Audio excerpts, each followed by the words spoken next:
Because the thing that's different about trans and sexual orientation is if I come out to my school and I tell my parents I'm trans and I ask everybody to change my name, my pronouns, treat me in a different manner, and then I change my mind, I have to first acknowledge to all these people that I want you to change back.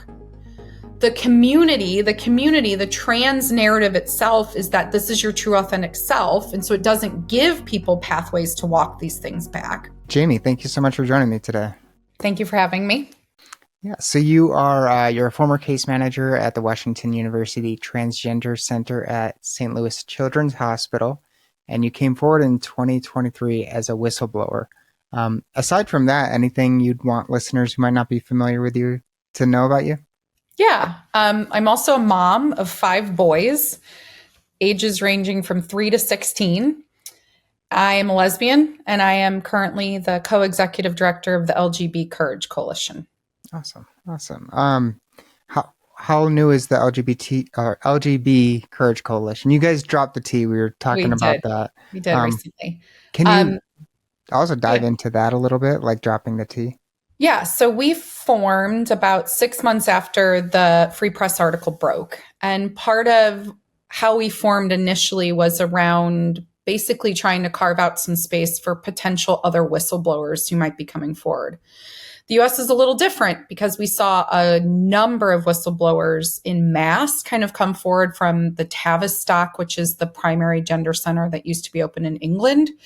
The US is just so different that we at first thought maybe we would see more whistleblowers here. We haven't seen a lot out of the US gender centers, but we formed. And when we formed, there were a number of things in my life and a number of things about our organization. We were really trying to work with trans-identified adults who were opposed to pediatric gender medicine. And so when we initially formed, we had a number of trans-identified adults who were kind of in that position. And as we have grown and changed over time, what we've really found is some struggling with working with individuals who are still holding that identity while saying that it's not good for kids. And what we've really found is that it's really hard for us to talk to children in a way to say, do as I say, but not as I do. And so we were finding as we were working with young people, we were struggling with kind of, really coming to terms with how do we talk to young people about, we don't want you to go down this pathway. We don't think that it's medically sound for you, while also having adults claiming that it was something that was working well for them. Yeah. And so we had some shifts over time, and a number of the trans-identified adults that we were working with had chosen to leave the organization.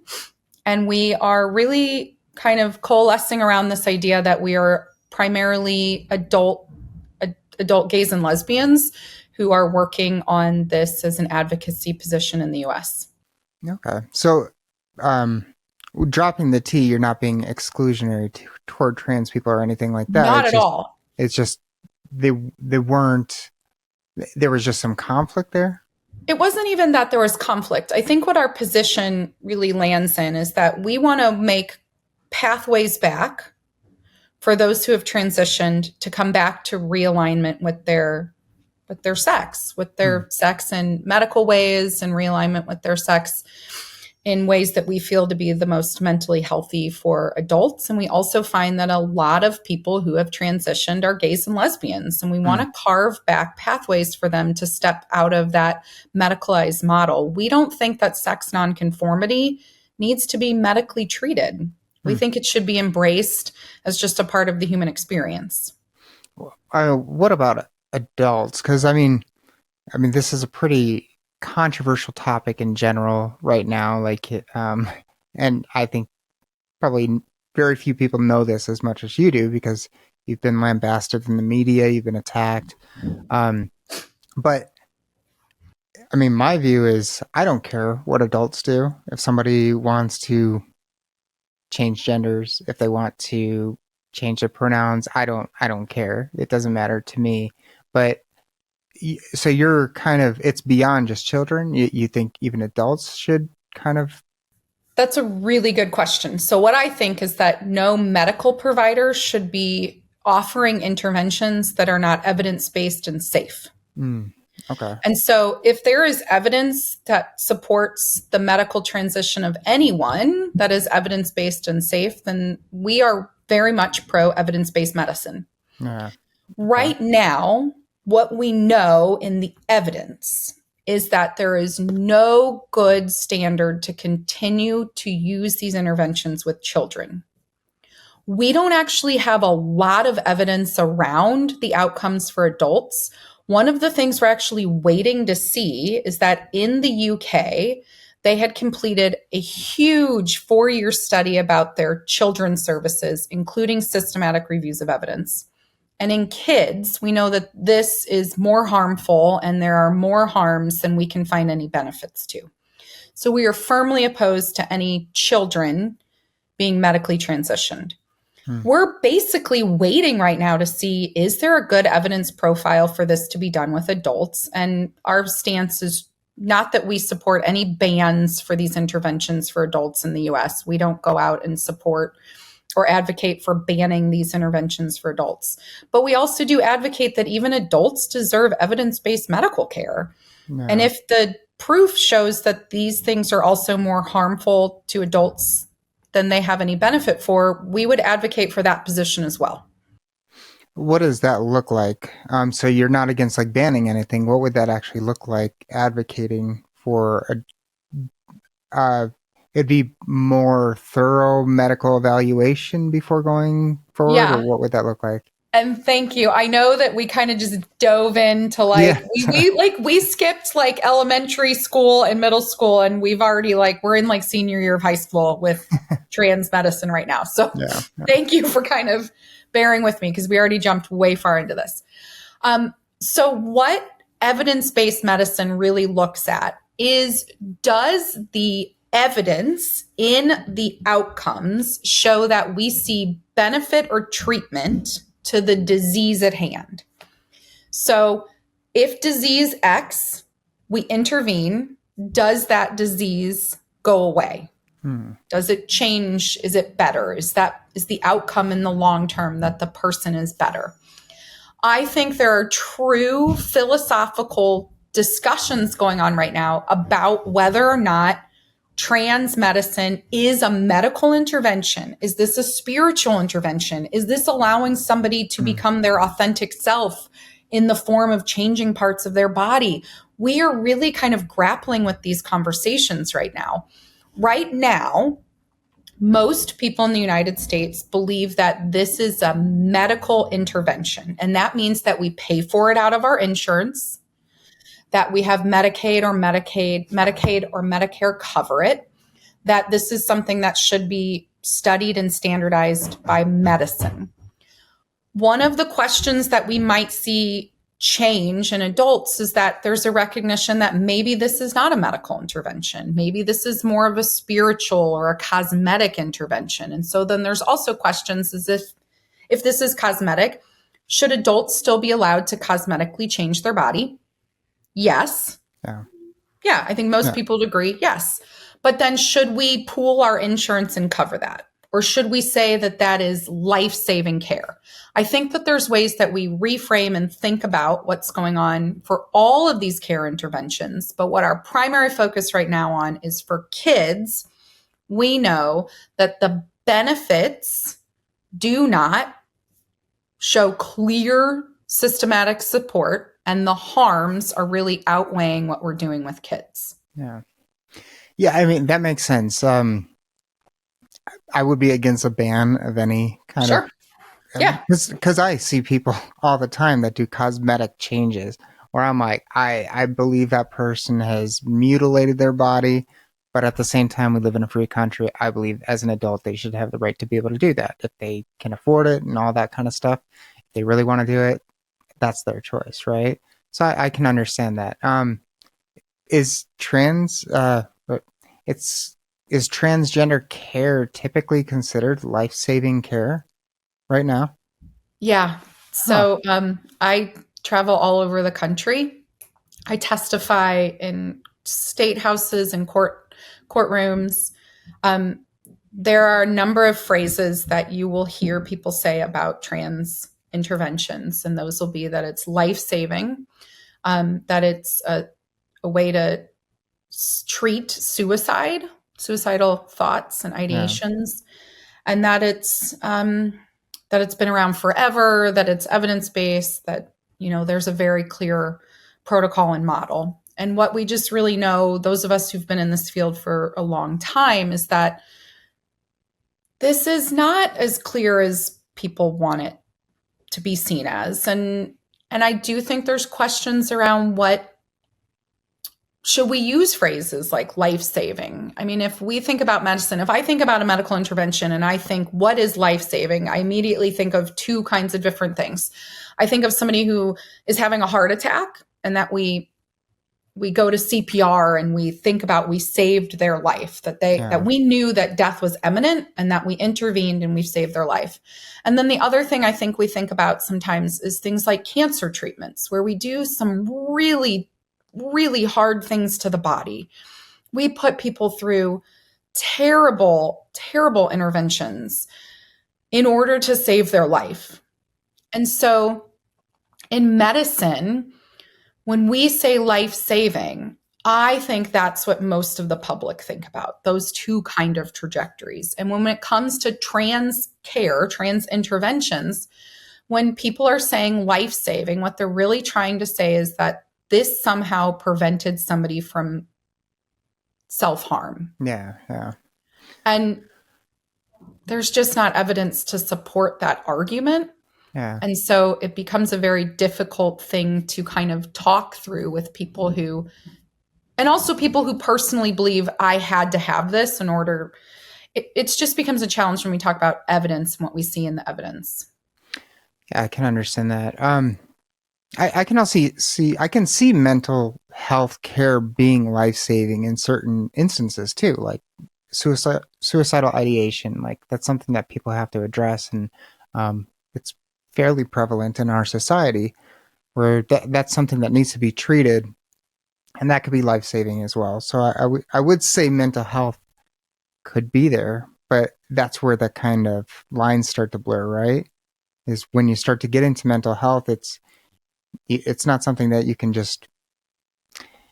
can't do a test and see what's going on necessarily. Like there's not always a physical manifestation or a physical symptom Yes. that you can look at and do blood work and be like, oh, this is the issue, we need to treat this. So yeah, I can see some gray Yes, area there. and clearly I think you are well versed and some of these care models. I think one of the arguments we could have, though, in the United States is when we talk about mental health care, I think oftentimes we think of people who might be suffering from depression and they go to a provider. And I think our first line treatment course in the US is way too often drugs and medications. Mm-hmm. So what is life-saving when it comes to depression treatment? Should it be first line as, the prescription of an SSRI for depression, or should it be that we link people to care models that work with them on things like diet, exercise, sleep, making sure that they have connections in their life, making sure that they have valuable relationships where they feel supported and heard. And so part of this, I think too, is really rethinking how we address mental health in the US. Yeah. And then also, when we get into trans care, one of the biggest problems we've seen is that we have this huge cohort of young people who are identifying as trans. And we also have these other things that happen to these same young people at the same time. We've really changed young people's mental health when we gave them well-connected cell phones that are inundated with social media 24 hours a day. And then the COVID pandemic really had an impact on young people in this country too, in ways that I don't think we've really fully flushed out. Yeah. Social media is a huge one. I'm 40, so social media started coming around when I was 17, somewhere around there. 2000, I think 2004, 2005 is when I first got some social media, and I think Facebook started in 2000. Maybe 7, or that's when it became publicly available, something like that. And I can't imagine the torment kids go through now with like what they're posting on social media and whatever. Uh, I don't remember how old you are, but I think you're around the same age as me. I'm 44. Okay, So yeah. I am old enough to have had a brief period of time when I did have a pager Yeah. before cell phones really, the first wave of cell phones really came out. I had a pager, but I didn't need it when I was like 15. I went and bought one from, yeah, it's silly, but there were There's a things line from of it. demarcation. If you Yeah. ever had a pager, I think that puts you in one kind of age group. And if you have no idea what we're even talking about or how that would work, like, Yeah. But yeah, I mean, when we were in school, we do something stupid, say something stupid, and some people find out about it the next day. They tease you for a minute, and it usually dies away yeah. after a little bit. Although gay people would get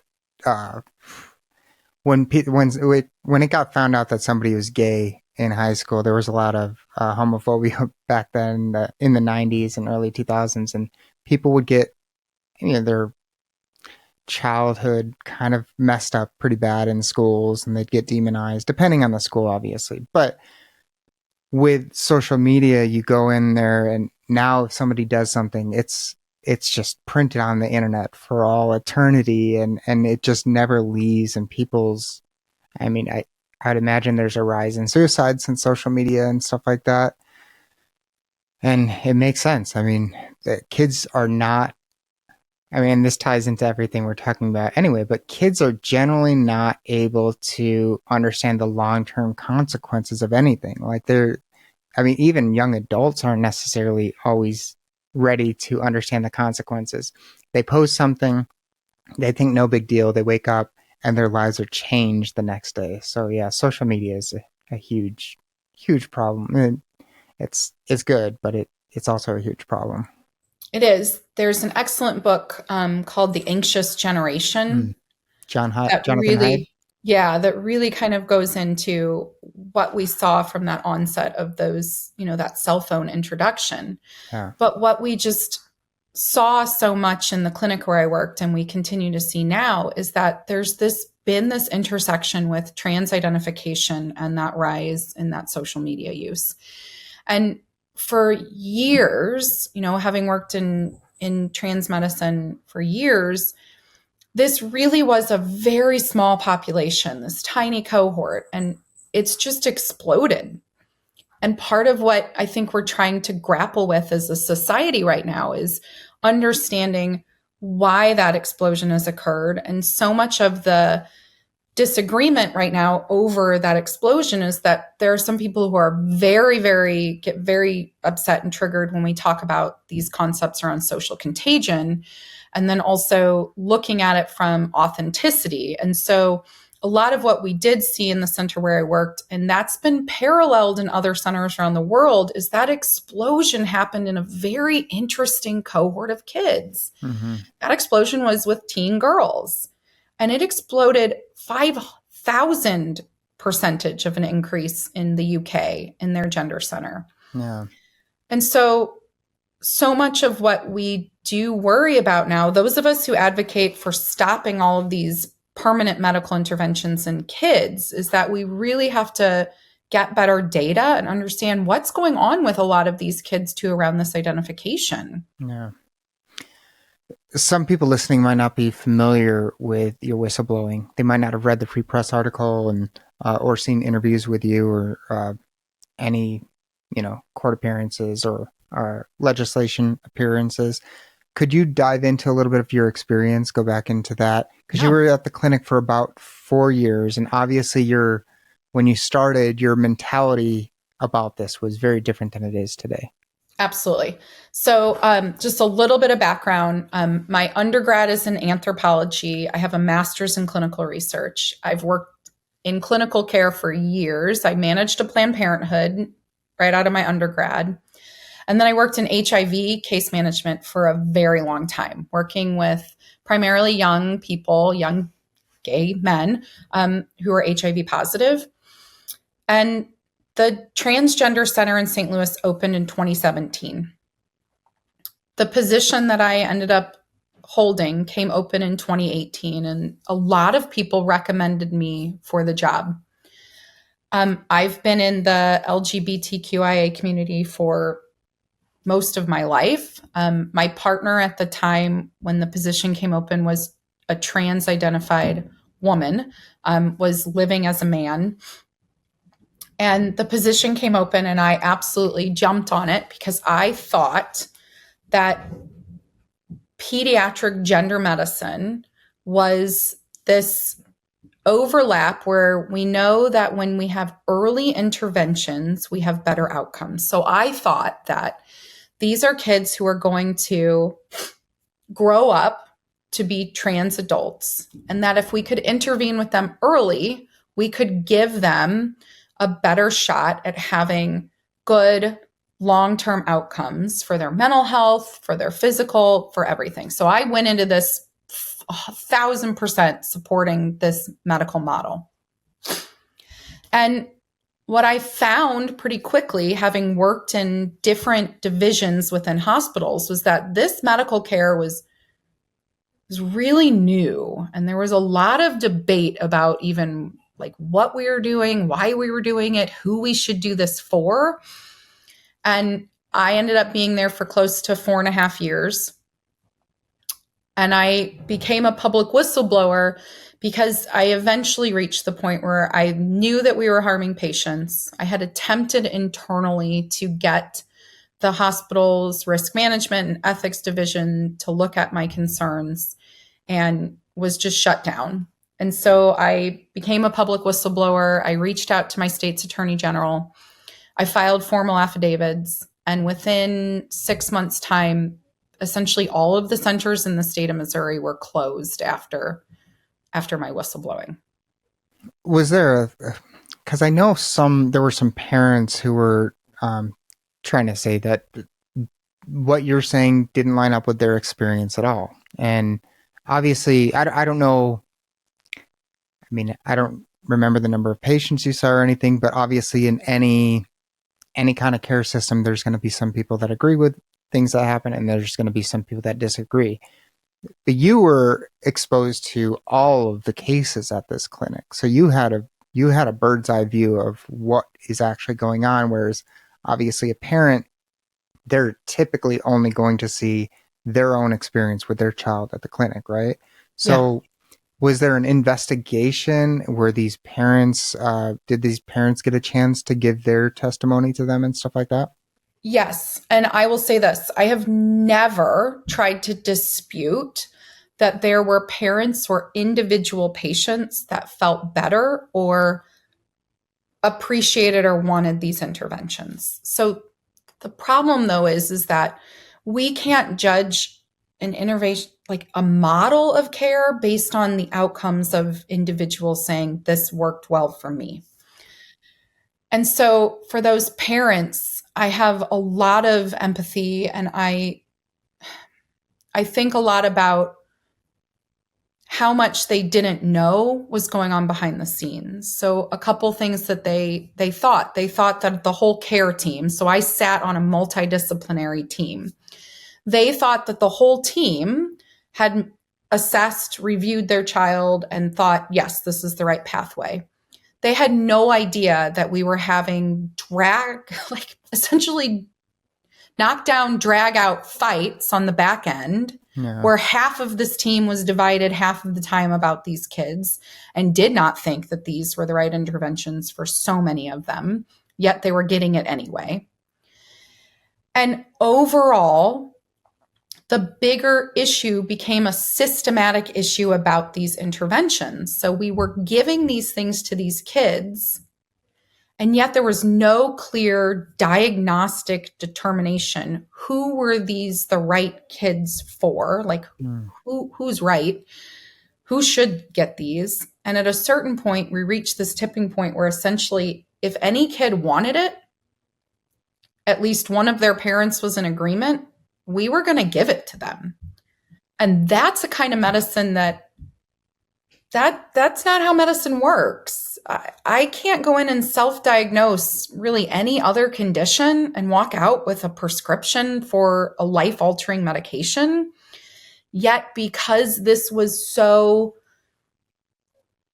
metaphysical, this was so much about I say I'm this, so therefore I am, that we had there's no safekeeping, there's no gatekeeping, we were not telling any kids no. And that really became a problem with just the overall model of care. Since these clinics are closed in Missouri, obviously you think it's for the best to have them closed, but do you think that there's some negative repercussions from that? Do you think there are people who aren't going to get the treatment that they maybe should have? Okay, yeah. So I absolutely stand by the closure of these centers in not only Missouri, but in every state that I advocate in. But what we are missing is that what kids right now who are identifying as trans need is they need holistic wraparound care. They need a care model that looks at them and first of all says, yes, I see you are in distress. They need to be seen for the distress that they're feeling. But I think then we also need to really have good mental health care models that help them begin to understand and take apart, why am I feeling distressed? Why am I feeling distressed about my body? Is there a way that I could come to alignment with my body that has nothing to do with physically changing my body? So a lot of that is teaching kids about normal puberty. What does normal puberty feel like? Do you feel out of control? Does it suck that your body's changing? Do you feel like the sex-based stereotypes are not for you? And so this is where I really advocate that nobody should be kind of told, oh, you have to wear this style of clothing, or you can't have short hair, or you can't have long hair, or you can't wear makeup, or you have to wear makeup, like those kind of things. Trans for kids is like really regressive. This came down to like, I was a little kid who didn't like Barbies and I like trucks. So therefore, maybe I'm really a boy. Yeah. And since there was no way to diagnostically determine this, we really were just medicalizing kids quickly without a lot of care and attention. And then the other thing I saw in my patients was there were high rates of girls with autism, girls with ADHD, a lot of trauma. A lot of these kids latch onto this, and they were coming from homes with a lot of trauma, with experience in foster care, with sexual abuse histories, things that we were not treating. They deserved to have real treatment for those other real issues.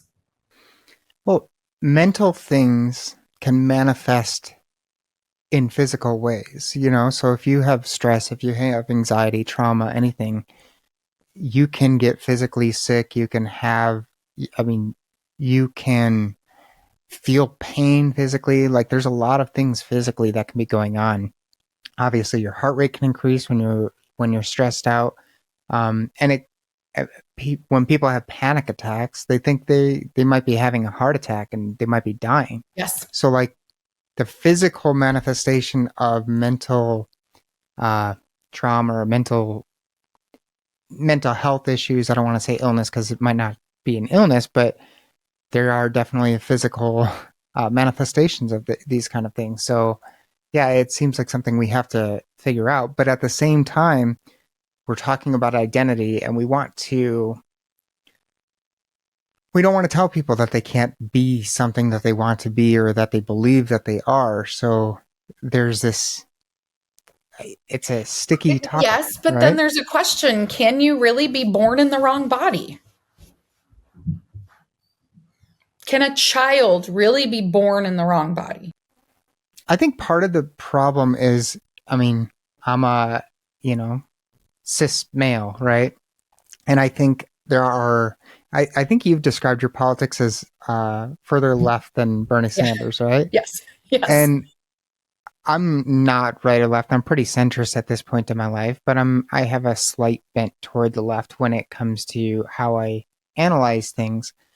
And although that changes, like right and left doesn't make any sense anymore to me. No, it doesn't. It's all gone up in the air. Yes. But I kind of lost my train of thought there. Identity and the left, or? Yeah. I rarely lose my train of thought in questions. Sorry. So it's a stippy. Okay, I remember what I wanted to say. So I think people who have hearts where they see suffering, they see pain in other people, and they just want to give love to that person. I think you tend to see more people on the left who not necessarily think with their heart, but they live with their heart. They want to uh, help people, make them feel good, and the right cares about people too, but they kind of tend They care in to a different way. they're more of like a analytical kind of care of like this will happen and this will happen and this will happen and this why it's better for these people or this group or whatever it might be. Yeah. Whereas the left is I would say people on the left tend to be more emotional and not in a bad way. They just tend to be more in touch with their emotions and stuff like that. And these are all generalizations. They're Sure. not true across the Yeah. board. But I think that people, you have someone like me, cis male, right? And that's the majority of the population is people who are, their biological sex and they're attracted to the opposite sex. But it doesn't mean you can't care about people who are different, right? So there's this reluctance to assume you understand what's going on in the other person because you're not living that person's experience. And you hear about lived experience and stuff like that all the time. Do you feel like that's what's going on? Like people just don't want to criticize something that they don't have experience with or question or criticize? Maybe? Yeah. That was a really long-winded question. I'm It sorry. is, but it's really challenging to kind of tease this apart. So there is an element where traditional liberal values, lay in this concept of I want to help and I want to care about the person. And sometimes, if you think about this way outside of gender, I think about some of the values that I have just as a long-term liberal. I believe in national health care. Everybody should just have access to health care. That it shouldn't be something that you have to have the financial resources to be able to get. Yeah. I think when I talk about how I'm maybe even more radical is, I believe that we live in one of the richest nations that ever has existed on this planet. Everybody should have the right to healthy, nutritious food. And I almost kind of would go for a basic living income in order to provide things like that, especially for kids. Yeah. But what happened with gender is we took this feel good, I want to listen to you and give you what you say you need and want. And we got lost in also recognizing sometimes what we say and we think we need and want is not actually what leads us to health. And for children, I've heard this explained by people who don't know this issue really well in real dumb ways. So they'll say something like, well, my child will say that they want to eat ice cream for dinner every night. Yeah. And I have to tell them no, because you can't eat ice cream for dinner every night. It's going to make you sick. It's going to, it's not a long-term thing. And that's a really blasé kind of almost like dumb way to put it. But there's an element of truth to this.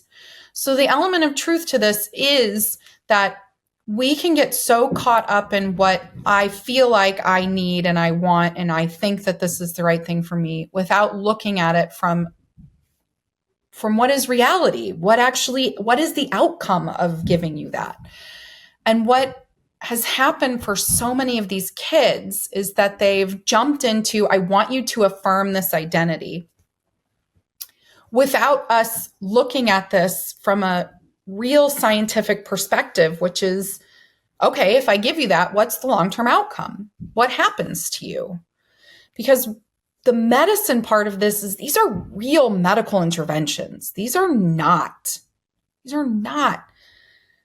benign. They're they're not easy. They're not easy on the body. They do a lot of physical changes. We take a functioning endocrine system and we intentionally put it out of whack. I mean, that's what giving hormones are. And so part of this comes back to this underlying question of, are there sometimes values and meaning that are above the individual? And we used to trust institutions more. We used to say that this institution is above me. It has more experience, education, all of these things than me. And so I'm going to trust this institution. And I think we've eroded and we've moved so far away from, we don't trust institutions anymore. We trust the individual, and I know exactly what I need and I need for my family. And what trans kind of is part of this is going back to, is the institutional knowledge here may be correct that it's not the best to medically intervene on a human body and change a human body in a way. And these are just, I struggle with this still sometimes, is I don't want to tell a young person, who you think you are right now is wrong. I don't want to say you're wrong, but I also really do question, how did we get to a point in society where we're having children believe that they somehow could change their sex? Even transsexual adults who were medically transitioning decades ago, they always knew, I'm always going to be the sex that I am. They didn't have this metaphysical concept to it that I'm truly changing my sex. They saw this as, I'm going to physically change some parts of myself so that society treats me in a different way, and that makes me feel better. When we brought this into kids, they couldn't grasp that concept that their sex really can never be changed. You will always be you. Yeah, I don't have any children, but I've, like I was saying before the interview, I've been a child. So I understand some of the limitations of, I think every adult can look back on childhood and like think of all these things that it's like, I didn't understand this, I didn't understand that, and you really don't start to, males, their brains aren't fully developed until they're almost 30. I know. I think women is a little bit younger, but it's still in your 20s, I believe.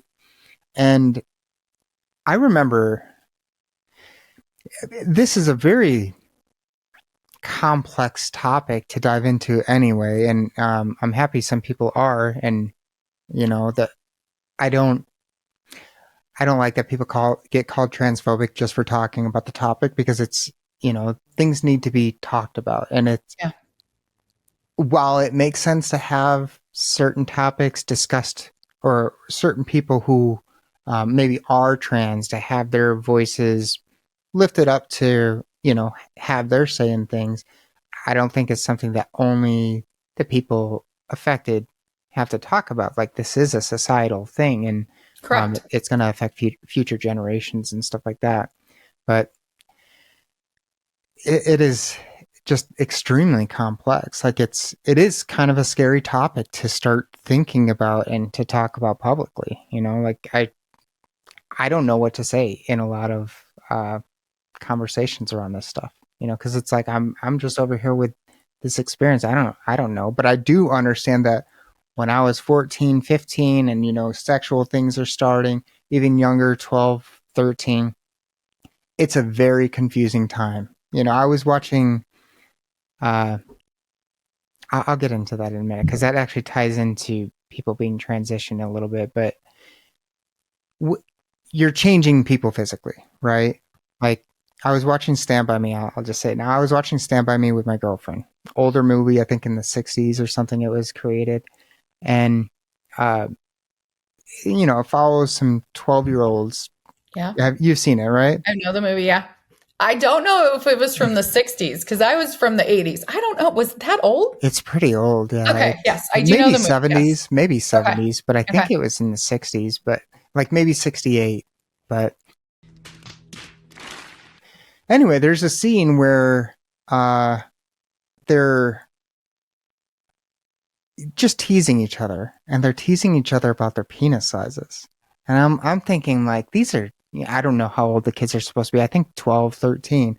it's like most likely, especially at that time, in the 60s or whatever, like kids 12 and 13 typically weren't having sex. They had very little sexual experience. But still there's this, I mean, I guess it's passed down or something like that from generation to generation, but there's this infatuation with the size of the male penis. So I'm thinking, like, if you're a young male and you believe you're female and you start getting things that are going to, change your ability to grow normally, like as you were intended to, that can cause some pretty serious mental health issues down the line, some pretty serious stress. Same with women, like breast size. People are obsessed with breast size, right? So if you're a woman and you were meant to grow breasts, and then you take some intervention, and then 20 years later you aren't in line with what you thought you were with a kid, and you're back to being a biological female, or back to identifying as a female, and now you can't have the breasts that you were intended to. Like, these are life altering experiences. Like, I just think of, like, for me it's the children. Like, I don't care what somebody who's 28, 30, whatever they decide to do, but it's children. It's like they're just not capable of making these decisions. They're not. And so much of this care, kind of this model, will say things like, well, then that's, the parents make the decision. But what I find is, even when it comes to thinking about the parent making the decision, we are talking about decisions. These interventions will impact somebody's fertility and sexual function for the rest of their life. And I simply, ethically, do not believe that we have the right in society to take those decisions away from a child. Those are only decisions that adults can make. And even with a parent, with the best interest at heart, I still don't think that's something that even as a parent, I'm a parent of 5 kids, I don't believe I have the right to take away the future fertility of my children. It's just not my right. It's their human right to grow up with that intact. It's their human right to grow up with their sexual function intact. And I don't have any position of authority to remove that or take that away from someone. And when this concept was first invented, the idea of medically transitioning children started in the Netherlands. It started with the smallest of cohort. They thought that this was going to be a handful of children out of their entire population each year. And now that we've seen it explode, I think these ethical questions that they were grappling with at the beginning have come full circle. When they first opened, there were a number of other mental health providers who went up the chain in that hospital that they were starting in, and they were saying, we are damaging healthy children's bodies, and there's no ethical way that we should be doing this. And the other element to this, when it first started, that I struggle with the most, is that they started this with 70 kids. And when they asked these, and I say kids, these were very early adolescents, think like 11, 12, 13-year-olds. But when they were asking them about, who do you believe that you are sexually attracted to? I mean, these are pre-adolescents and adolescents. 68 out of 70 of them were same-sex attracted.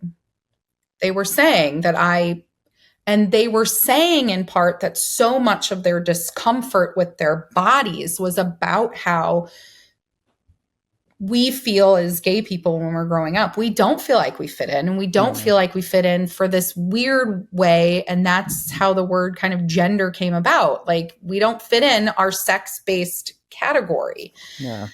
And when we think about those kids too, I think first, that those experiments that we did on those kids early on, I don't think they should have ever happened. I think they should have been shut down ethically, so that we were never at this point here where we now have thousands and thousands of kids with this occurring to them. But now we're here where we are. And I think for normies, I think you kind of just, you're kind of you're the normal guy in America. And there's something about this that just strikes that nerve in the gut. Like, I just don't think kids should do this. Yeah. And I think what I want to empower more people to do is go with your gut on this one. The ethical questions are real. The medicine, the doctors have been grappling with these ethical questions, and they're real questions that we as society members get to have a say in. I don't think kids can consent to this. And I think it's okay that there are people who've not read all of the studies who are just going with that gut feeling.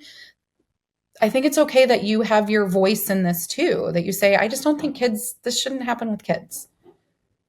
Yeah. Well, the rise in people identifying as trans, the data suggests that this isn't some lack of acceptance in the past or anything like that, because we would see older people coming out as trans in higher numbers, because if it was just acceptance and now it's accepted, it's definitely more accepted than it's ever been.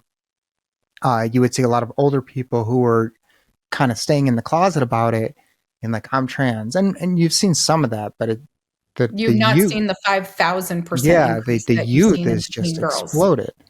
Right. And, I've had this thought for a while of, well, I'm going to ask you, because you're in the gay community. I don't love the word community, actually. But, that's okay. I understand what you mean. As a gay person, are there people who get confused about being gay that aren't actually gay but think that they might be gay, and then they have to find out that they're not gay? Does that happen at all? Wow. Gosh, you ask good questions. Okay. Okay. So is sexuality fluid? That's part of the question. Or can people be confused about it and find out after 10 years of experimentation or several years, whatever it matters, whatever it is, like, can they find out, oh, I'm actually not gay, or just, Yeah. So what I think we see in the data is that there is more life experience like that among women than there is among men.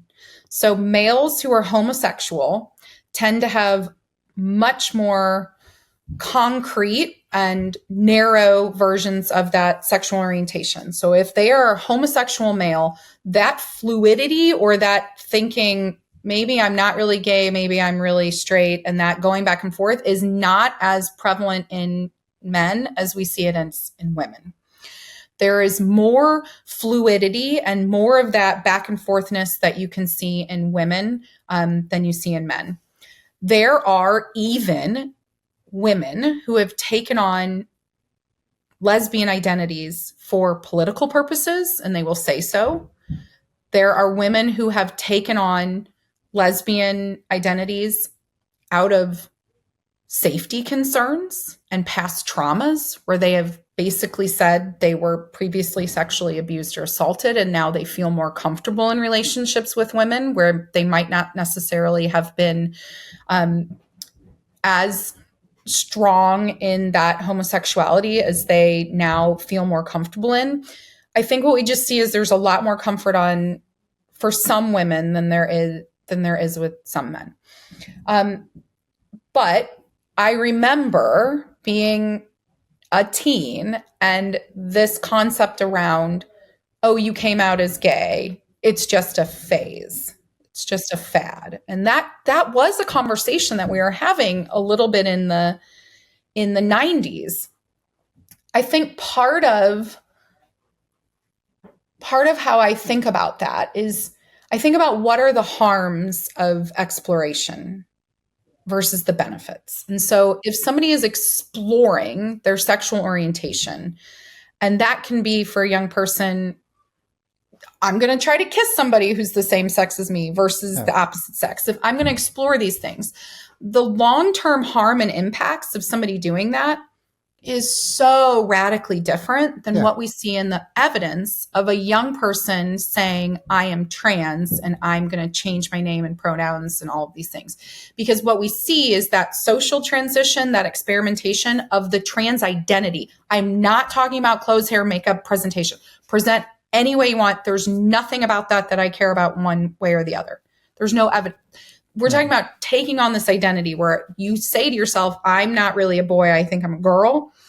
When people take that on and experiment with that, the problem is that it becomes concretized and it becomes a self-looping kind of prophecy. Because the thing that's different about trans and sexual orientation is if I'm a young person and I experiment and I make out with a girl at a party, the people that impact are me, that girl, maybe some of my friends. Maybe I'll get teased a little bit later if I say, oh, now I'm going to date this boy.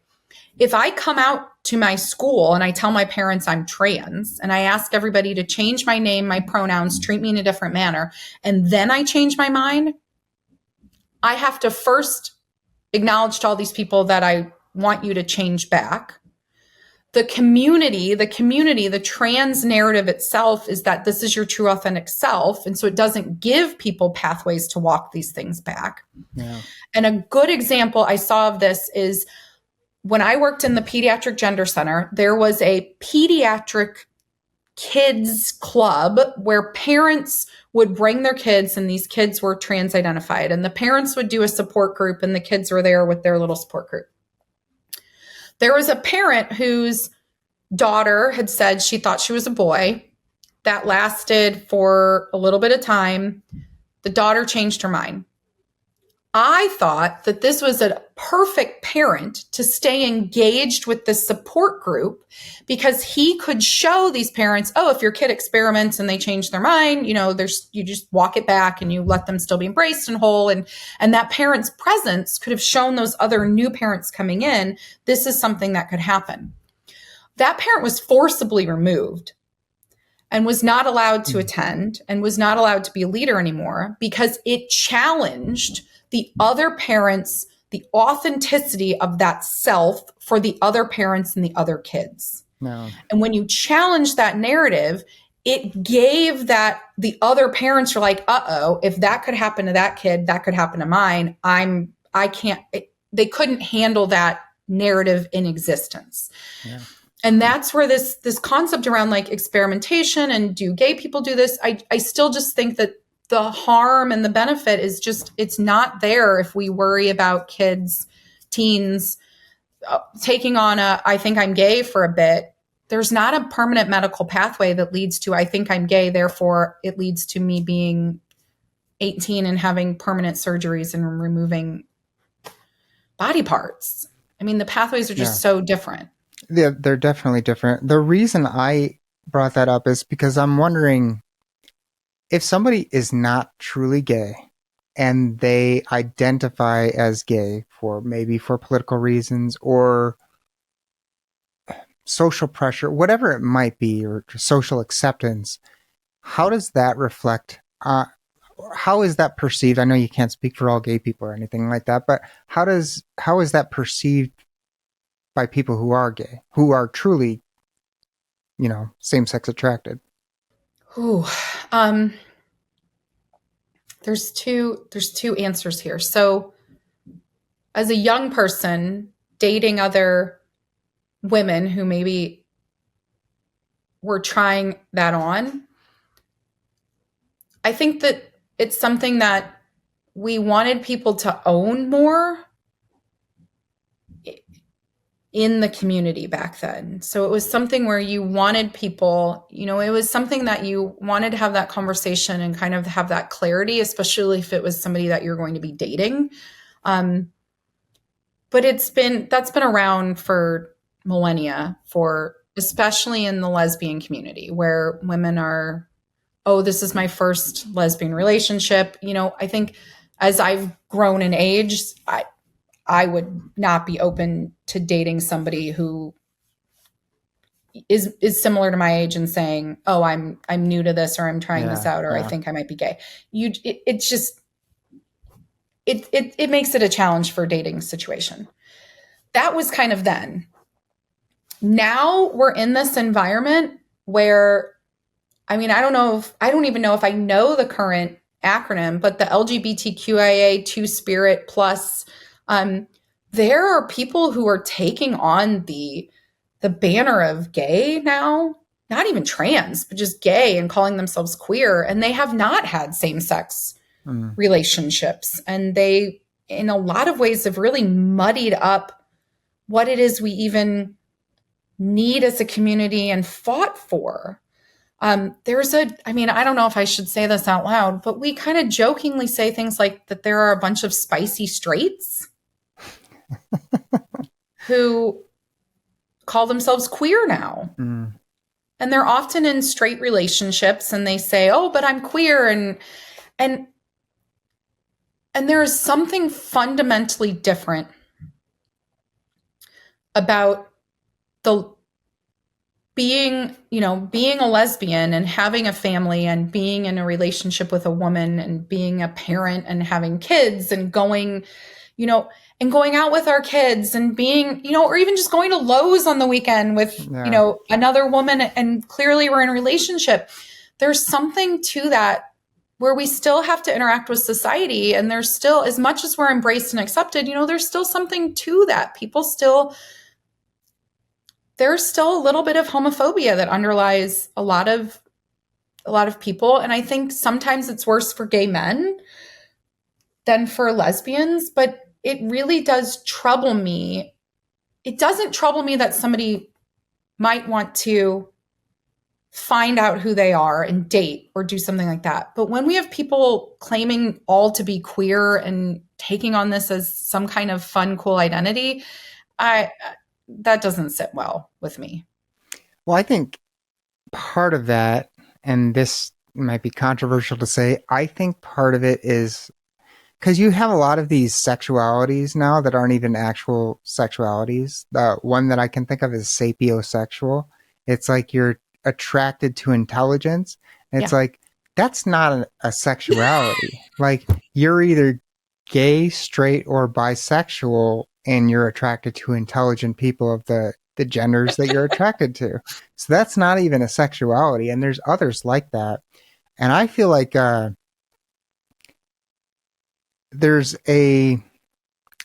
wants to be unique. Yes. And we don't all have unique characteristics. There's 8 billion people in the world.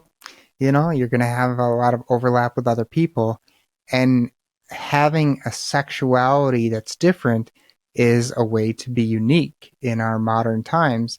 And the queer thing is interesting to me because in the 90s, queer was like a slur for gay people. Like it was just a slur for gay people. That's what it was. And then I get this. It seems like there was like an attempt to like reclaim it. Yeah. And this has been done in other groups and stuff like that for different purposes, but they wanted to reclaim this, title. And then I don't even know what it means now, because it's like you were just explaining, it's like you're seeing people claim to be queer, but they're in a straight relationship. And it's like, so they reclaim the word, but then they also lost its meaning completely, it seems. But yeah, I'd love to hear your thoughts on like the uniqueness that people feel by having a sexuality that's different, or a title for their sexuality that's different. Okay, so we're going to get real big picture for a minute, though. Yeah. Because that claiming of being unique, if you think about where our political workplace kind of environment with, and this has been some of the pushback on the left in general. So we'll use like DEI kind of wokeness. So when so many places tried to take on this concept of that they were going to diversify their workplace, elevate people who might have been marginalized or from vulnerable communities, or elevate. What we saw was that there was this kind of push that you got ahead, or potentially could get ahead, if you fit into one of these minority populations. And so what I think part of what we saw was that a lot of people felt that pressure and they didn't entirely know how to respond to it. And I think some of them felt that there was a real scarcity, that might be the only position, I want to be able to move up. Do I have to be in some sort of minority status to be able to move up? Or can I get hired if I'm not in a minority status? I think we saw that a lot in academia, in PhD programs, in people who would get chosen to, write a thesis or to move up. And so we've seen this thread happen not just in around queer. There have been a number of people who have claimed that they're Native American, and then when there's big deep dives into their family history, they're not legally recognized in a tribe. Yeah, maybe they're 23andMe spit in a cup showed them that they had some percentage, but it's not that they actually had any ties to a Native American community. I mean, we've seen this kind of play out in all these different ways. And what's interesting, I think, if you think about it really wide like that, is what is the one group that you can claim membership in that's a minority, marginalized population that you don't have to prove in any way? You can claim that you're queer. Yeah. Non-binary is another one too. Yeah. I think but I don't, all I understand non-binary is it's somebody kind of rejecting the concepts of sex in general, which and then when we think about who are the people that are primarily taking on that identity. I mean, unfortunately, I always go back to these like big statistical level, like these big broad things. Like, well, why is it that most of the people that claim a non-binary identity are white women in a certain age group? Well, what is it about that? Is that, and also, how can your authentic self happen to just line up with the authenticity of everyone else around you in your peer group? Like, that to me just screams, I don't know that this is actually authentic, because how is it that your whole peer cohort has the same authenticity going on? That doesn't line up. But I think part of it does come back to, I don't think people are taking on these identities or making these claims. I don't think there's intention behind it. I don't think that this is like, I'm out to get a resource that maybe somebody else would have beaten me to if I didn't have this specialness. I think that a lot of it just comes down to wanting to fit in with your tribe and wanting to fit in with those around you. And right now, this is kind of what people feel like they fit in with if they grasp at these things. And there's some elements to non-binary and queer that are, that there's some positives to it. I mean, yes, we should break down sex-based stereotypes. Like, women should not have to wear pants and can have any job, and men should be able to wear whatever they want and grow their hair out. And I mean, that was that free to be kind of, break down those molds. But it got so far, we're now into these regressive stereotypes, and that's somehow now what trans is. And everybody's queer. And if everybody's queer, then how am I supposed to find out who's actually the same-sex attracted other woman to actually have relationships with? The reason I brought up, when I asked you about if there's gay people who basically claim to be gay that aren't gay, is I'm wondering if that damages the movement, or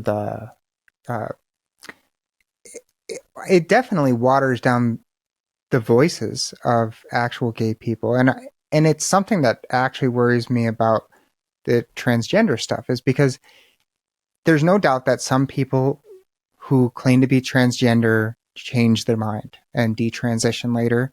So there are definitely people who are not truly transgender that believe they are for at least some period of time.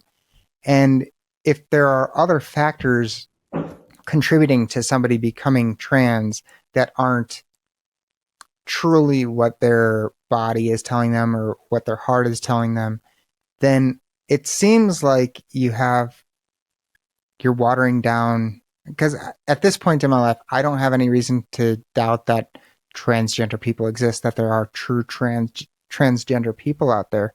But if there are people that are not transgender, and then they start, kind of representing that group or speaking for that group or whatever it might be, even advocating for political positions and stuff like that, it just seems like that might harm the people who truly are transgender, because first of all, it creates a public perception about it. Like if you see a bunch of people transition and then they transition back, that gives a public perception that this isn't so clear cut. People don't always know what they want and stuff like that. And then, like I said before, like if you have people speaking for a group and purporting to be a part of that group who aren't truly a part of that group, it seems damaging, to the priorities of that group. And, everyone should be treated equal, but there should still be some advocacy for people within groups to have their priorities and positions understood. Okay, we're jumping past high school right into the PhD level. Okay, so what you're trying to get at is this concept that there is a true trans. And I have sat in restaurants till midnight with some of the most brilliant scientific minds on this topic in Europe, in Greece, in Finland. And that at some point, that's what this comes back down to. There becomes this debate. Is there a true trans? What is it? How do we define it? What is that group? So I think that for many people, they believe that there is this true trans individual, this person who was somehow born out of alignment with their physically sexed body. And why this gets so tied up with homosexuality is because I also would say that there are people who are born with their attraction, that we are attracted to the same sex as opposed to the opposite sex. So there's this narrative that this is something that you were born with, that is immutable, that it cannot be changed. And when we think about sexual orientation, there have been some studies of the brain where they can look at the brain and they can essentially pull out, before even asking who are the gay people, they can see the patterns different in the brain from the gay people. And there are some theories that perhaps for some of us as gay people, we were washed in different hormones in utero, or there was different pressures on our development in utero. There are some theories that swirl around this, that gay is something that you're born with. The question becomes, is there a true trans person, that it is immutable, that it cannot be changed? And when we sit and have these long debates, part of the first question we try to do is even define, what is true trans? What is it? Is it a person who is born, somehow along the way develops a distress around their sexed body, and then they find out that the only pathway forward would be to try to change and live presenting as that other sex? Is that true trans? Yeah, I don't know. I mean, it's hard to, again, it's one of these things, and I think this is why well-meaning people avoid talking about this, is because we can't know. I can't know what's going on in the mind of somebody who is identifying as trans. I can't, I mean, I'm sure I can't understand a gay person's mind either, although I just look at that as like, well, they just look at the same sex as I look at the opposite sex. That's about it. But I do wonder, it does seem, if you're, I don't know what percentage of the population gay people are, but I'd imagine it's like 1 to 5%. Somewhere it's a fairly small amount, maybe 10%. Beyond and actually 10%, right now it actually depends on what age group you ask. Huh. Yeah. What are the numbers?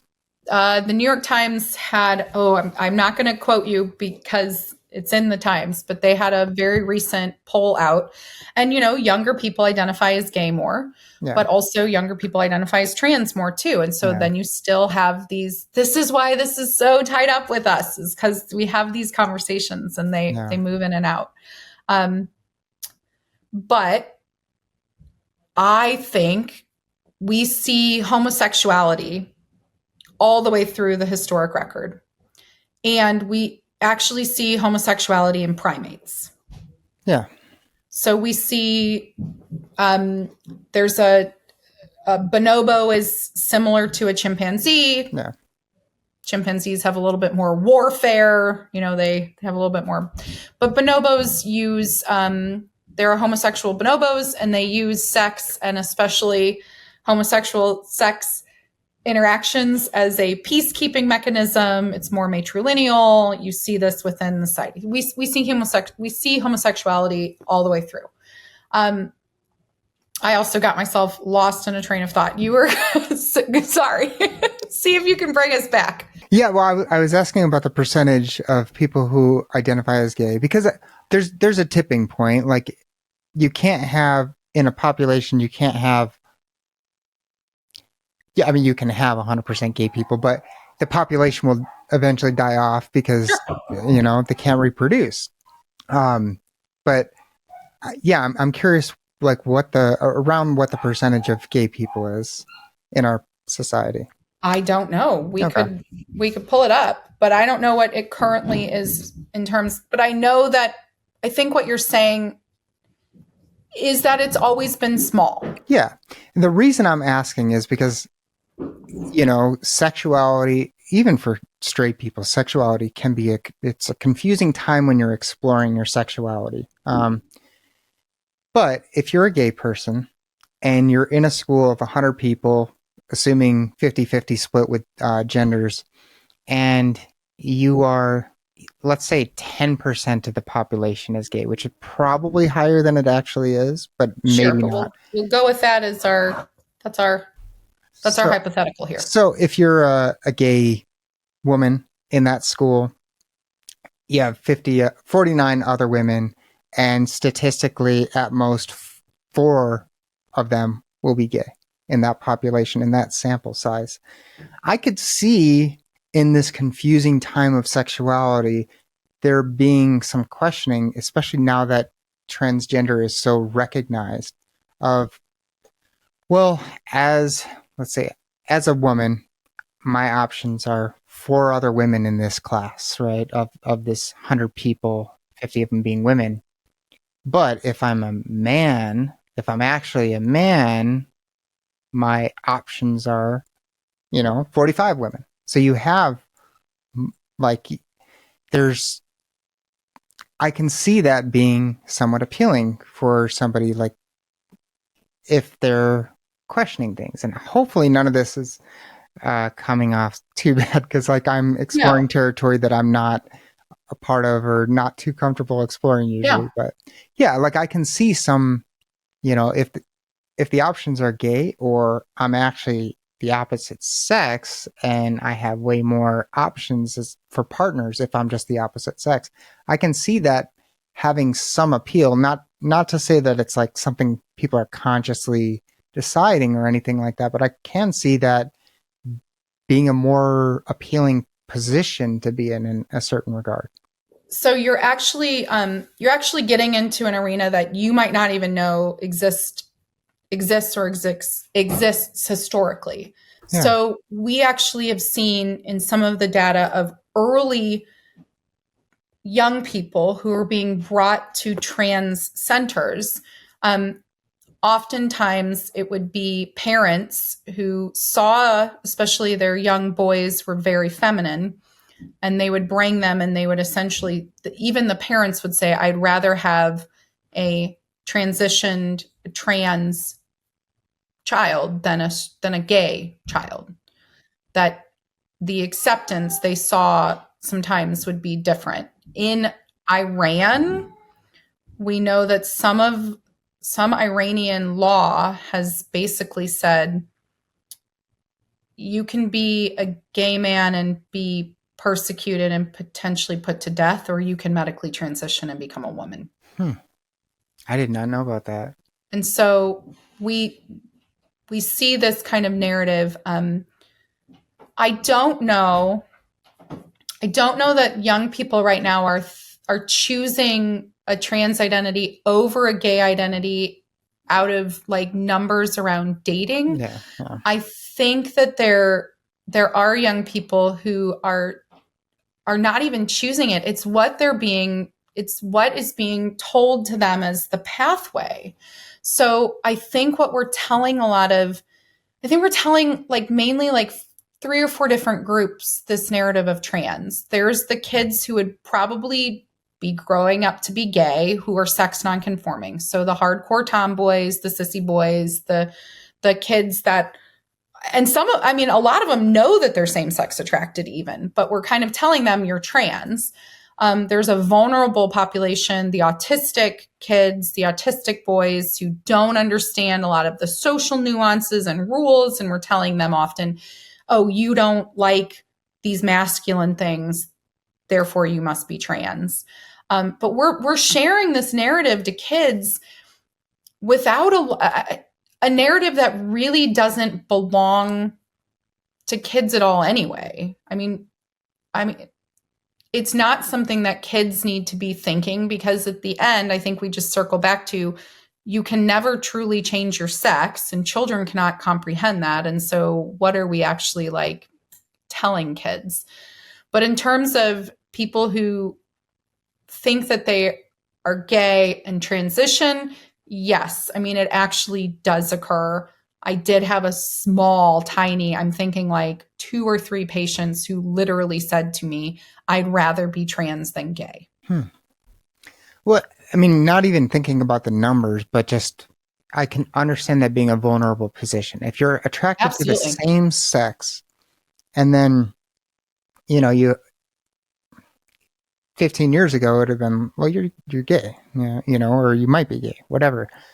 But now, if the option is you're either gay or maybe you are actually born in the wrong body. Yeah, you're born in the wrong body.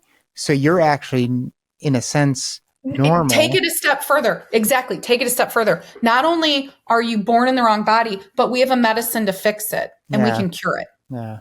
And so for so many of us, when we're growing up same-sex attracted, we know we don't fit in. We know we feel weird and different. We don't understand.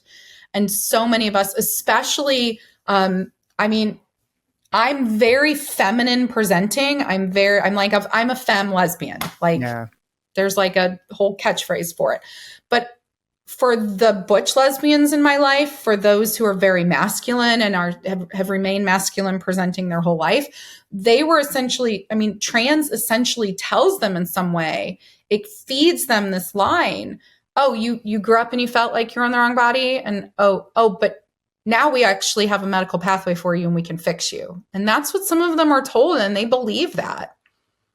Well, I can see gay people feeling like they're in the wrong body at a time, because you see, if you're looking at, like, I'm thinking in school, if you're looking at your classmates and you're saying, well, the guys are attracted to girls and the girls are attracted to guys, like, if you're feeling that, like, am I, like, what's wrong with me? Like, nothing's wrong with gay people, but like, I can see people asking themselves that question, and it's like, was I supposed to be this other gender? It's like, because I'm attracted to this one. Yeah. So why am I the outcast, the outlier? Who is it? I don't know. I can definitely see confusion stirring up with that. Oh, a lot of confusion. And I think that you have to have a lot of strength and resilience to grow up with that self-acceptance. I think a lot of this comes back to, too, that there's still so many gays and lesbians who internalize that and struggle with that for years of their life. And what's so interesting about trans is it also not only gives you that out that you're kind of talking about, but at the same time, it's also kind of put it in this mindset where I think why it's so entangled with gay people is not only do so many of us have that feeling as kids, maybe I am in the wrong body, but it's actually what is in the DSM-5 as the diagnostic. Is so many of the elements of what gets you diagnosed as trans is exactly what we feel as young people growing up who are gay. And, it is. Do you like the toys of the other? Do you like the clothes of the other? And it's so hard for me to kind of come back around to what is true trans? What is it that's truly trans if it's so much of this is like so entangled in what are stereotypes and what is it about the human experience where we should be able to wear whatever we want, present however we want, play with whatever we want. That openness to how we can just be human. Yeah.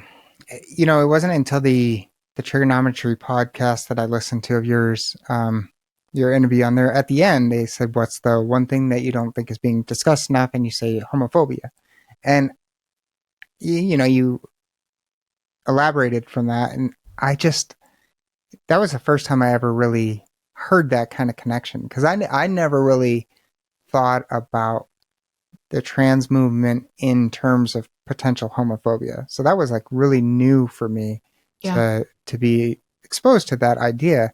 But everything you're saying makes sense. And as I think about it, it does make sense. Like it's weird though, because I thought we were in the most accepting time ever for gay people. So why is there this? Why does it seem like we're in that area, but then we're not really? Like, why is that? Yeah. I also felt like we were in one of those, like we had finally gotten over the hump, like, oh, we can get married now. And, there is something that still persists, I think, that we see as trans slid into kids. There's still some level of, I don't know if it's visceral discomfort or if there's something about parents who just want their kids to be normal, or there's something about it, but there's still this element of when you see that very feminine young boy, there's still a reaction, and that reaction right now is not, oh, we're going to embrace this child as potentially someone who will grow up to be gay. Yeah. And now it's this is probably just a trans girl who just needs to be broken out of this shell and allowed to be authentic by physically changing everything about the physical self. Yeah.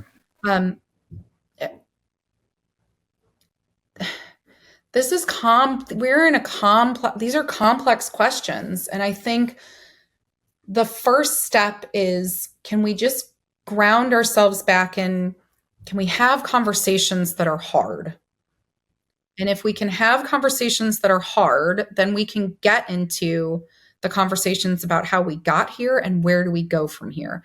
And when I said on trigonometry that homophobia is still the underlying thing, I worked in a center. It was what we were talking about because we saw these kids. But then when I learned that one of the phrases that all the whistleblowers at the Tavistock in England also used to say was, we're just transing away all the gay kids. There will be no gay adults left.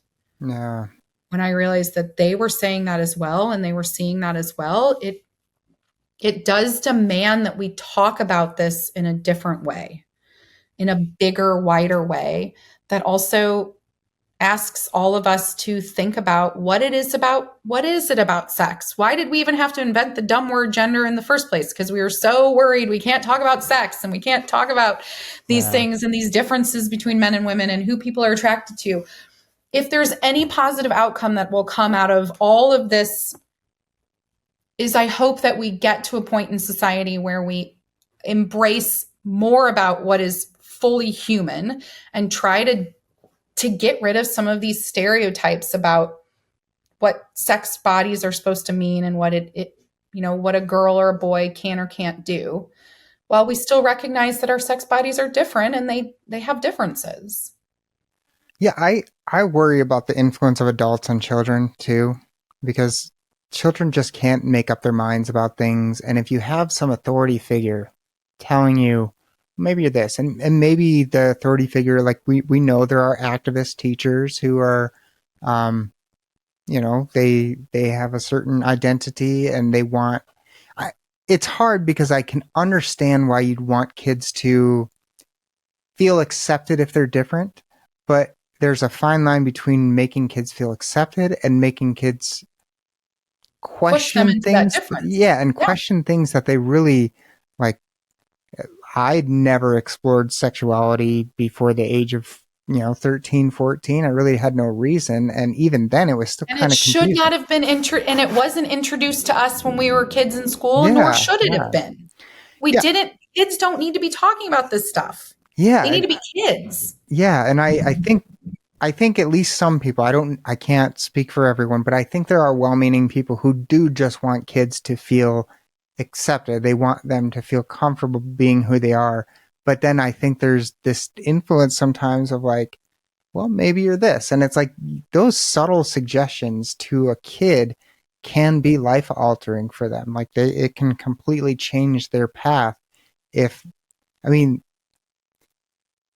kids don't even understand what the hell sex is. Like No, at a they certain don't. point, maybe you have a sibling and you see them naked and you're like, oh, why are they different there than me? Like that's where it usually starts, where it can start. Or you see somebody on a TV screen and you're like, oh, why is that person different? Why is mommy different than daddy? Whatever it might be. But kids are not capable of understanding. Like the concept of an identity is something I don't think a child can understand at all. Like I don't I think a kid I can. completely agree with you. They don't know. It's to the point where I don't even know that as adults, does it socially serve us to have an identity? I mean, we are just who we are. Like Yeah, I don't need a bunch of labels. I don't need, we just, we just need to come back to maybe embracing more of our, um, we used to judge more based on what you actually did, yeah, your behavior, yeah, how you act, yeah, what you're good at. I'd much rather kids be like, I'm really good at soccer, yeah. as opposed to worrying about their orientation or their identity labels. Or I really hate swimming lessons. Can I quit? Because those are the questions I want to have kids talking about and thinking about. Well, yeah, and we've conditioned the younger generations at this point to lead with their identity. Like Yes. every conversation is, who are you? I'm a Yeah.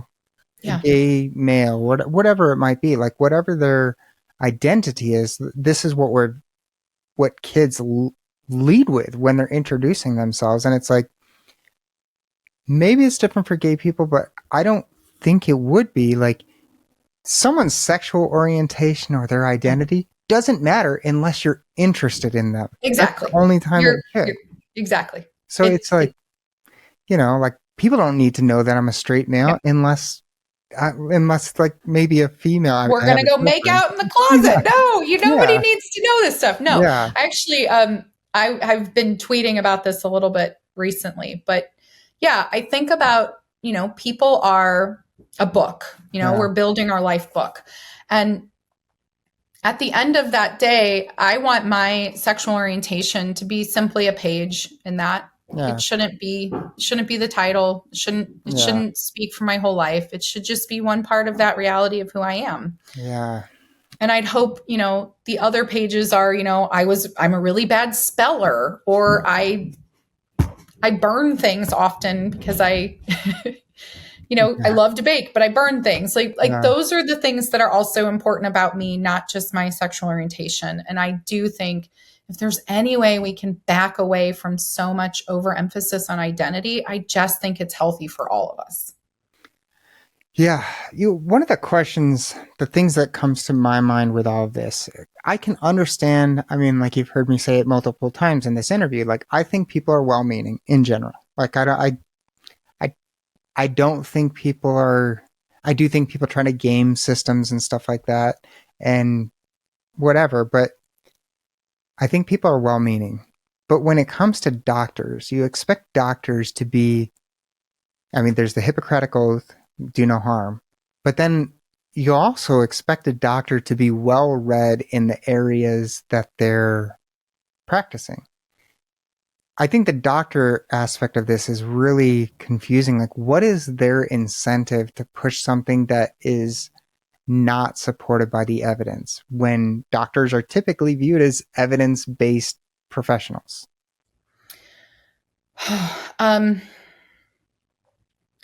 So it is complicated with doctors and evidence-based. So you can take gender out of this and we can think about something that's totally has nothing to do with gender.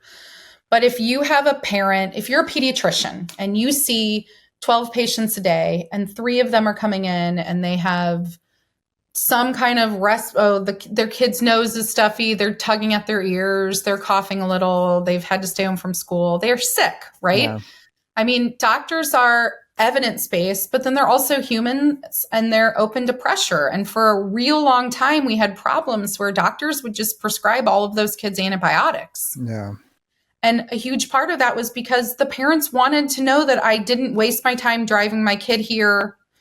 I paid a copay. I did all this stuff. You're the professional and you're telling me to take my kid home and that they need to drink more fluids. I mean, there's a pressure here. And trans got built into that same pressure. And there are still pediatricians today who are going to overprescribe antibiotics for viral infections that will do nothing about that virus and just continue to build up our resistance to antibiotics. I mean, so doctors are stuck in the same cultural soup that we are all in. And they are in the cultural soup of trans right now. And so the other thing about doctors is that we think about liberals being well-meaning and, big-hearted and want to care about people. There's not a reason why you go to med school for as many years as they do and have as many sleepless nights as they do and work as hard as they do because they don't care about people. Maybe there's a small fraction that want to be brain surgeons that actually couldn't hold a conversation with you and they think in a different way. But for the most part, pediatricians especially are really big-hearted physicians. And they live in the same culture that we do. And they really, truly believe that that this was about caring for people and giving them what they thought that they needed and wanted. And it takes a lot of work to dig out what is the real evidence base in this right now, too. The very first papers that were published on transitioning kids, you have to know an awful lot about research and how to build a research study and where the papers went to. So they started in the Netherlands. One of the times, in medicine, you're supposed to reproduce findings till you get to a point where you can say, this is a good overall, we've reproduced it enough. Yeah. Well, they went to try to redo the study in England. And they hid the results. They did a puberty blocker study in England, and the results, it was basically a null result. Yeah. It didn't show vast improvement and it didn't show a lot of anything. Yeah. And also when you get a lot of results where you're not like, well, it's not really showing anything. It's not telling us that intervention is glowing and positive, but also a lot of those don't get published. And so then you have doctors who trust authority. They trust some of these, quick, like, oh, I heard that I'm supposed to give a trans kid a puberty blocker and I'm supposed to give a trans kid cross-sex hormones. And this is how their authentic self. And there's not a ton of questioning around that if it becomes the overarching paradigm within the medical structure either. Yeah, I think people are waking up to this, but I think there's we hold science up as such an important thing, and it's an amazing tool, but we neglect to realize how much ideological capture can affect these institutions and pressures from culture and stuff like that. And I mean, even my friend and I were talking about the COVID vaccine, and my position is I don't think there as effective as they claim to be. I think that's objectively true. But he's like, can't we agree that they're effective because there was less hospitalizations and stuff like that? And I'm like, but could we? Because the virus is also going to burn itself through. I mean, yeah. Well, and then I'm also, I told him, I'm like, well, we don't know what the long-term effects are, and the VAERS system is so crappy for actually capturing this data. Like, there's studies suggesting that only 1% of negative reactions from the vaccine are actually captured in this data. So we're literally taking a little slice of data and saying, this is what we want to focus on to give us the answer that we want. But the big picture, it's like, it's way more murky than we want to admit. But we love our numbers. We love feeling sure about our positions. So we find data that lines up or studies that line up. I mean, even there's a lot of, fluoride in water. It's another one. You can look at data, and some data suggests it's healthy. Some data suggests there's some serious potential risks with it. But there's all these things in science where you have all these studies going on where it's like you can pick and choose the studies that you want to focus in on to support your agenda, your predisposition, and then everything else is just cast off as outlier data.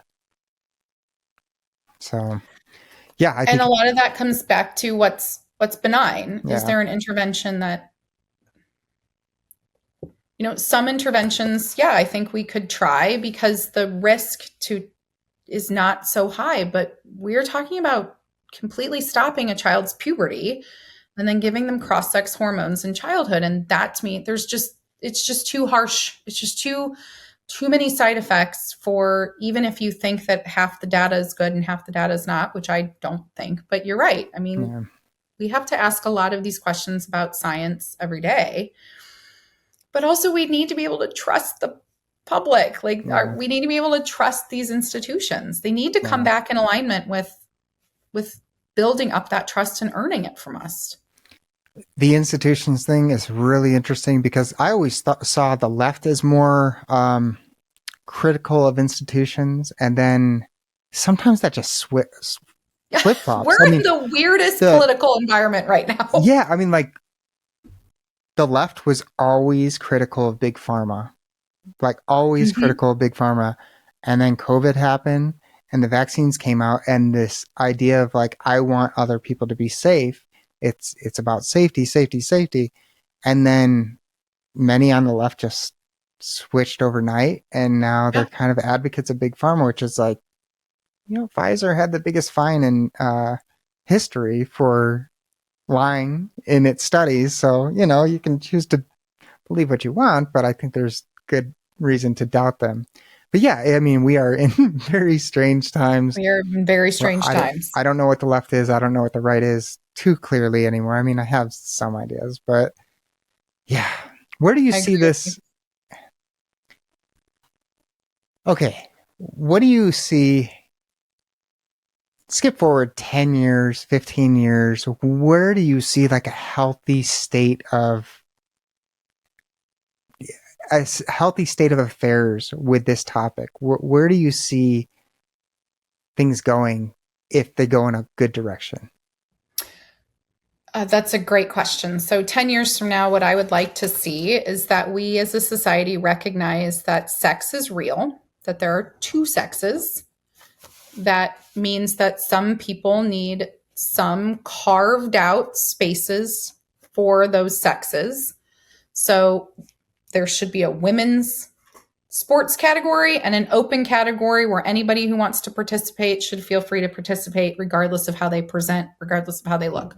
But we carve out that safe space for women. I think when I think about 10 years from now, I think that there should be safe spaces for women's only prisons, but I also would like to see that all prisons are made safe for everyone, so that it shouldn't be that it's acceptable for there to be violence in men's prisons and we carve out safety in women's prisons. I think, but again, I think what we need to do is we need to recognize there are two sexes. When it comes to these medical interventions, what I would like to see happen is this is no longer something that's given to any child. Nobody should have a puberty blocker used in relationship to something referred to as gender. And we let children be children. The bigger issue that I see that is rarely talked about is that we are going to have a whole huge cohort of young people who have had these things done to them as young people who are going to need long-term care, not only medically, but they need pathways back to alignment with their sex. And they need us to be open and embrace them as whole human beings and help them find ways to also heal that is not just about dwelling on this and what has happened to them for decades either. Yeah. What's the relationship look like? Maybe you know, maybe you don't. For somebody that detransitions, somebody who is wrongly diagnosed as transgender, detransitions, they get, gender affirming care, and then they detransition later. Kids already have typically like a whole host of gripes with the way they were parented. Like there's always going to be some things we don't agree with, what our parents did, decisions they made. This is a big one. Like this is, I cannot, like if I'm 30 years old, my parents, let me transition when I was 12 years old, and now I'm 30, I'm feeling inferior compared to other people of my same sex and all this stuff. Like, I mean, is there a ton of resentment? I would No. think there So I might be. actually work, I mean, before we logged on, Yeah. I was working with actually 5 detransitioners, and we'll jump back into working with them when we get off. I actually don't see a lot of anger and resentment. That's good. Resentment, no, towards their parents. I think that their parents, they feel like their parents were lied to, Okay. and that their parents oftentimes did the best that they could with what was presented to them.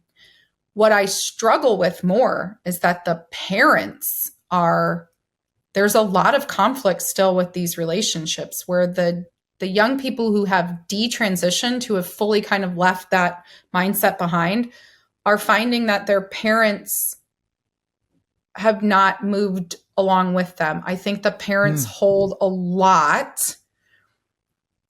And it's interesting because I work with detransitioners, I work with adult gays and lesbians, I work with parents who have kids who are trans identified, who want their kids to find health. And the one group of parents that has not come into working with us right now is the parents of detransitioners. They still hold a lot of either personal mourning or regret or anger, but there are still a lot of conflicted relationships with these young people and their parents right now.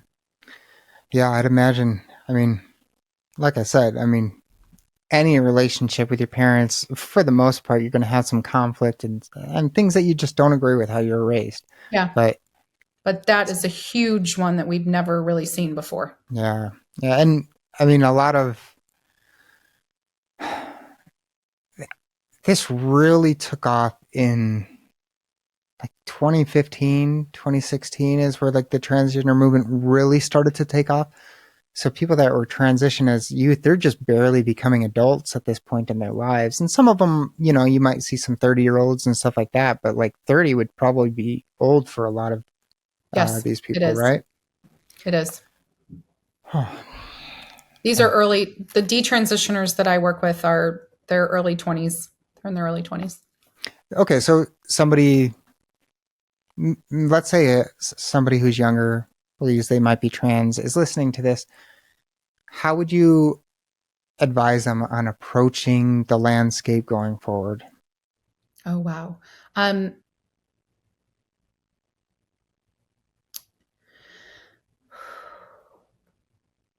I think looking at trans with an open mind, being that there's never going to be one thing that's going to make you feel whole or feel accepted or included, that this is sold as a panacea, that it's sold and you might be hearing this is it, and it's going to make everything better.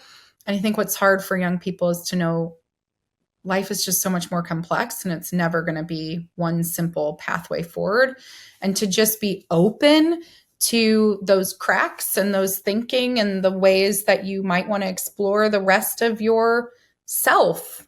So don't go down one narrow path. Be wide and open and explore a million things. And even if you're super interested and think that's the one way, like, try other things and think about other things at the same time. Yeah. Just be open. Yeah. It's a very, man, this topic is so, it's heavy. I mean, it's, when you're dealing with kids, it's scary because, I mean, the kid, like we're all told children are the future, right? But if we're taking their future from them, it's just tough. It is. Yeah. I love to ask people I interview about books. So, are there any books that you recommend that could be related to this topic or anything that has meant a lot in your life? Yeah, actually, thank you. That's a great question. The first book, and I'm looking at my bookshelf right now, just in terms of kind of on this topic, I think one of the best is A Time to Think by Hannah Barnes. It's all about kind of the history. It's not even history. It's like real life, like what's happening right now. But A Time to Think from Hannah Barnes about the UK and the Tavistock is really, really good. There's a real short one called Sex, Science, Self that is written by a gay man named Bob Ostertag. I love it because it's real philosophical, but it talks a lot about, how do we interact with technologies with our bodies, and when do we take on something and change our bodies, and how do you know when something is safe? And it's got a good amount of interesting stuff about hormones. So those are probably my two go-tos. Awesome. I did have one more question. Yeah. Is there a legal recourse for parents or people who are pushed in this direction, or patients that are pushed in this direction, if they feel like they were lied to later on, or are the forms and stuff that they fill out pretty much protecting the entities that do this? It's not as much about the forms. The problem is about the time frame. So pretty much most states in the US, you have either a year to maybe 3 at the most. Gotcha. If you realize that something went wrong with a medical intervention that you were given. Gotcha. And so before I joined you, I actually testified on a bill in the state of Montana that would raise that to 4 years.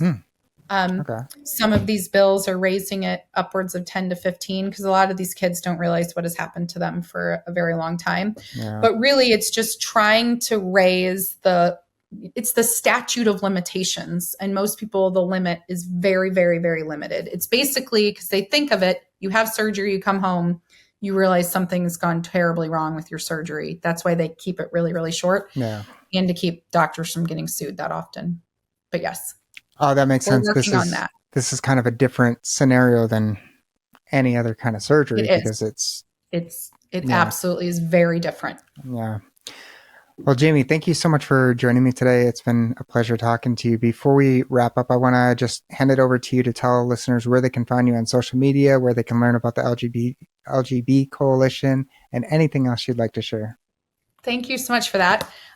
So I'm Jamie Whistle on Twitter, Jamie, and whistle like the whistle. I primarily tweet about gender-related stuff. I have kids, so sometimes parenting and a little bit about gardening. But I have a great follower group, and we really deep dive into this, I think, in a really compassionate way. The LGB Courage Coalition is on Twitter as well. We have way more socials. We're on Instagram, TikTok, Facebook. We have a YouTube channel. I don't manage any of those because I don't know how a lot of social media works, but you can find LGB Courage Coalition and on Substack too. So basically any of those platforms, you can find us on all of those. I think we're on Blue Sky right now also, but I don't know how long. Awesome. I got kicked off of Blue Sky real quick. So wow. Is it that bad there? Yes. Yeah. Yeah, I mean, X is one of the few places where you can talk more openly, but even X has some issues with that. So, but absolutely. Thank you so much for having me today. Yeah, thank you so much. It's been an absolute pleasure.